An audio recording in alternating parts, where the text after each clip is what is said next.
ಇನ್ನು ತುಮಕೂರಿನ ಕಡೆಗೆ ಹೋಗೋಣ. ತುಮಕೂರಿನಲ್ಲಿ ಏನಾಗ್ತಾ ಇದೆ? ಸಾಮಾನ್ಯ ಎಲೆಕ್ಷನ್ ಅಂತಂದ್ರೆ ಒಂದು ಪಕ್ಷದಿಂದ ಇನ್ನೊಂದು ಪಕ್ಷಕ್ಕೆ, ಇನ್ನೊಂದು ಪಕ್ಷದಿಂದ ಮತ್ತೊಂದು ಪಕ್ಷಕ್ಕೆ ಹೋಗೋದು ಸಾಮಾನ್ಯ. ಆದರೆ ತುಮಕೂರಿನಲ್ಲಿ ಈಗ ಆಪರೇಷನ್ ಬಹಳ ಜೋರಾಗಿ ಸದ್ದು ಮಾಡ್ತಾ ಇದೆ. ಗೆಲುವಿಗಾಗಿ ಕಾಂಗ್ರೆಸ್ ಬಿಜೆಪಿ ನಾಯಕರು ರಣತಂತ್ರವನ್ನ ಹೆಣಿತಾ ಇದ್ದಾರೆ. ಕಾಂಗ್ರೆಸ್ ಮಾಜಿ ಶಾಸಕನಿಗೆ ಎಚ್ ಡಿ ದೇವೇಗೌಡ ಗಾಳ ಹಾಕ್ತಿದ್ದ. ಕಾಂಗ್ರೆಸ್ ತೊರೆದು ಜೆಡಿಎಸ್ ಸೇರಿದ ಎಚ್ ನಿಂಗಪ್ಪ ಪ್ರಚಾರದ ಮೊದಲ ದಿನವೇ ದೇವೇಗೌಡರ ಗ್ರ್ಯಾಂಡ್ ಎಂಟ್ರಿ ಆಗಿದೆ. ಶನಿವಾರ ಎಚ್ ನಿಂಗಪ್ಪ ಮನೆಗೆ ದೇವೇಗೌಡರು ಭೇಟಿಯನ್ನ ಕೊಡ್ತಾರೆ. ಎಚ್ ನಿಂಗಪ್ಪ ಮನವೊಲಿಕೆ ಮಾಡುವಲ್ಲಿ ಯಶಸ್ವಿ ಆಗ್ತಾರೆ. ಇವತ್ತು ಬೆಂಗಳೂರಿನಲ್ಲಿ ಜೆಡಿಎಸ್ ಸೇರಲಿರುವ ಎಚ್ ನಿಂಗಪ್ಪ ತುಮಕೂರು ಒಕ್ಕಲಿಗ ಮುಖಂಡ ಹಾಗೂ ಮಾಜಿ ಶಾಸಕ ನಿಂಗಪ್ಪ ಈಗ ಜೆಡಿಎಸ್ ತೆಕ್ಕೆಗೆ. ತುಮಕೂರಿನಲ್ಲಿ ಆಪರೇಷನ್ ಸದ್ದು ಬಹಳ ಜೋರಾಗಿ ನಡೀತಾ ಇದೆ. ಕಾಂಗ್ರೆಸ್ ಬಿಜೆಪಿ ನಾಯಕರು ಕ್ಷೇತ್ರವನ್ನ ಗೆಲ್ಲೇಬೇಕು ಅಂತ ರಣತಂತ್ರವನ್ನ ಹೆಣಿತಾ ಇದ್ದಾರೆ.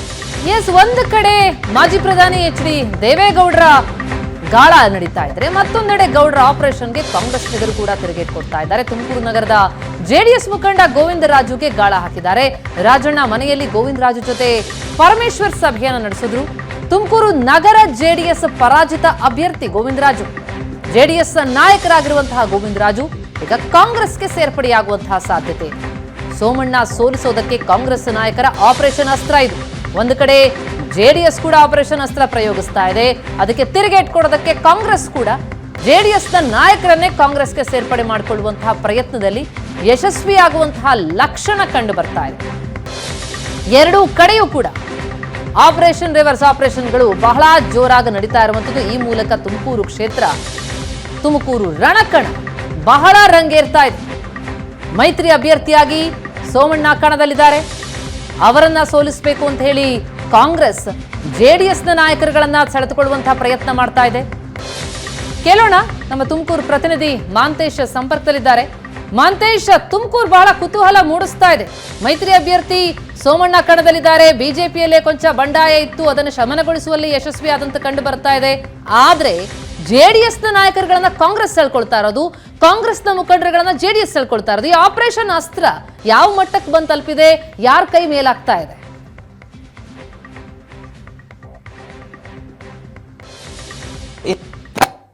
ದಿನೇ ದಿನೇ ಹೆಚ್ಚಾಗ್ತಿರುವಂತದ್ದು ನಾವು ಕಾಣ್ಬೋದು. ಅದಕ್ಕೆ ಪ್ರಮುಖವಾಗಿ ಏನು ಮುಖಂಡರುಗಳನ್ನ ತಮ್ಮತ್ತ ಕರೆತರುವಂತಹ ಪ್ರಯತ್ನಗಳು ನಾವು ನೋಡ್ಬೋದು ಅಂತದ್ದು. ಕಳೆದ ಶನಿವಾರವಷ್ಟೇ ದೇವೇಗೌಡರು ತುಮಕೂರಿಗೆ ಆಗಮಿಸಿದ್ರು. ಮೊದಲ ದಿನದ ಪ್ರಚಾರಕ್ಕೆ ಆಗಮಿಸಿದ್ರು. ಅದರಲ್ಲೂ ಜೆಡಿಎಸ್ ಮತ್ತು ಬಿಜೆಪಿಯ ಒಂದು ಸಮಾವೇಶಕ್ಕೆ ಆಗಮಿಸಿದ್ರು. ದೇವೇಗೌಡರು ಕೇವಲ ಬರೀ ಸಮಾವೇಶಕ್ಕೆ ಮಾತ್ರ ಆಗಮಿಸಿರ್ಲಿಲ್ಲ.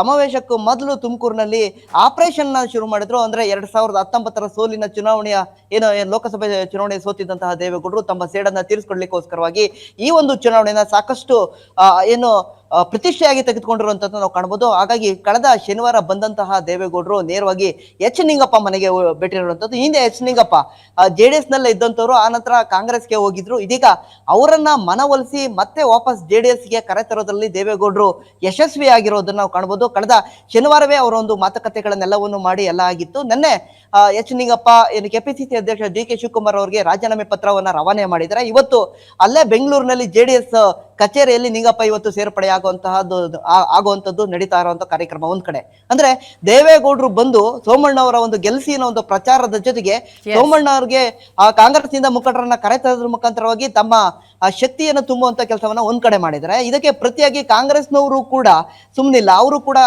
ಇಲ್ಲಿರುವಂತಹ ಸ್ಥಳೀಯ ಕೆ.ಎನ್. ರಾಜಣ್ಣ ಆಗಿರಬಹುದು ಮತ್ತು ಗೃಹ ಸಚಿವ ಜಿ ಪರಮೇಶ್ವರ್ ಅವರು ಕೂಡ ಆಪರೇಷನ್ ಮಾಡಿರುವಂತದ್ದು. ತುಮಕೂರಿನಲ್ಲಿ 3 ಬಾರಿ ತುಮಕೂರು ನಗರಸಭೆಯಿಂದ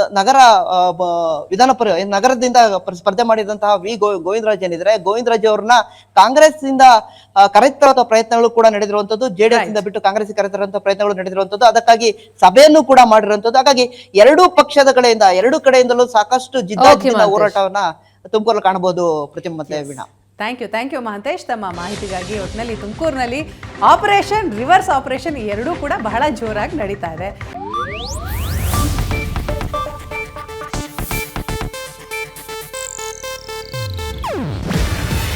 ಇದು ಏಷ್ಯಾನೆಟ್ ನ್ಯೂಸ್ ನೆಟ್ವರ್ಕ್ ಪ್ರಸ್ತುತಿ. ನೀವು ನೋಡ್ತಿದ್ದೀರಾ ಏಷ್ಯಾನೆಟ್ ಸುವರ್ಣ ನ್ಯೂಸ್.